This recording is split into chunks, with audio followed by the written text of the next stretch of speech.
Hello, by whatever odd turn of events you found yourself on my channel. This would be the first video I have for it, and so I'll give a brief introduction. I've decided to start a small channel for either literary students who seek a second opinion or a different source, little children who just want to listen to tales, or perhaps the few of you who just enjoy good literature. What I'll be doing is reading short stories and poems, at least for this point in my account, and give a brief description at the end of what I think they mean, or at least a fun idea of what it could mean. The story I chose for today, actually it's a poem, sorry, is The Spider and the Fly by Mary Howitt. The edition that I'm using is a book I grew up with since I was a little kid, that's illustrated by Tony DiTerlizzi, and I'm probably butchering his name. There is, however, a link in the description that will lead you to anything you need to know about the book. "Will you step into my parlor?" said the spider to the fly. "'Tis the prettiest little parlor that you ever did spy. The way into my parlor is up a winding stair, and I have many curious things to show you when you're there." "Oh, no, no," said the little fly, "to ask me is in vain, for who goes up your winding stair can ne'er come down again."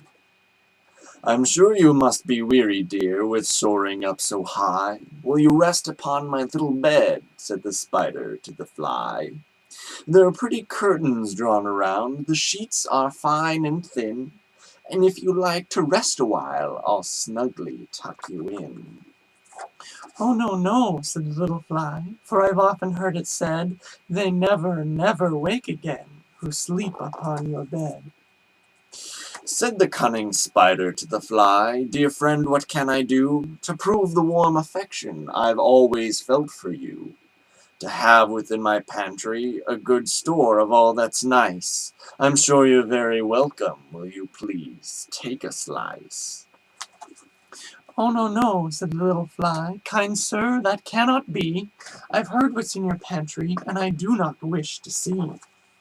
"Sweet creature," said the spider, "you're witty and you're wise. How handsome are your gauzy wings, how brilliant are your eyes. I have a little looking-glass upon my parlor shelf. If you'd step in a moment, dear, you shall behold yourself." "I thank you, gentle sir," she said, "for what you're pleased to see, and bidding you good morning now, I'll call another day."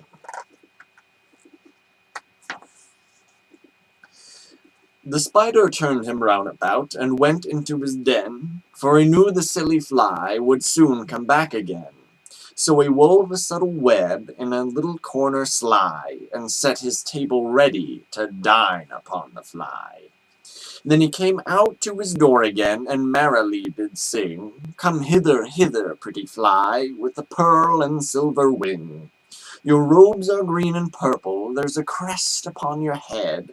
Your eyes are like the diamond bright, but mine are dull as lead." Alas, alas, how soon this silly little fly, hearing his wily flattering words, came slowly flitting by. With buzzing wings she hung aloft, then nearer and nearer drew, thinking only of her brilliant eyes and green and purple hue. Thinking only of her crested head. Poor foolish thing, at last! Up jumped the cunning spider, and fiercely held her fast. He dragged her up his winding stair, and into his dismal den. Within his little parlor she ne'er came out again. And now, dear little children, who may this story read, to idle, silly, flattering words I pray you ne'er give heed. Unto an evil counselor close heart and ear and eye, and take a lesson from this tale of the spider and the fly. I will now give you time, if you don't wish for a boring lecture, to pause the video. Good, you've stayed. The Spider and the Fly is the story of, imagine that, a spider and a fly. The fly chances to meet the spider and warily begins to converse with him. It is by the English poet Mary Howitt. She was born the 12th of March in 1799 and died 1988 on the 30th of January. She was born in Gloucestershire to Samuel Botham, a rich Quaker, who had her educated at home and made her widely read. She started writing at an early age, and with her husband, William Howitt, she wrote over 180 books. Originally, her husband was a pharmacist, but they began a career as joint authors. Originally, they were small-time, only publishing small annuals or publications in magazines and newspapers. And eventually, they grew to a fame and worked with literary classics of the time, such as Charles Dickens.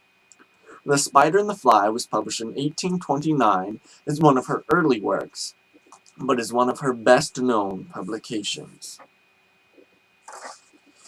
The poem's last lines make the reason behind it pretty obvious, but personal speculation and a few others I have talked to have different ideas for this poem.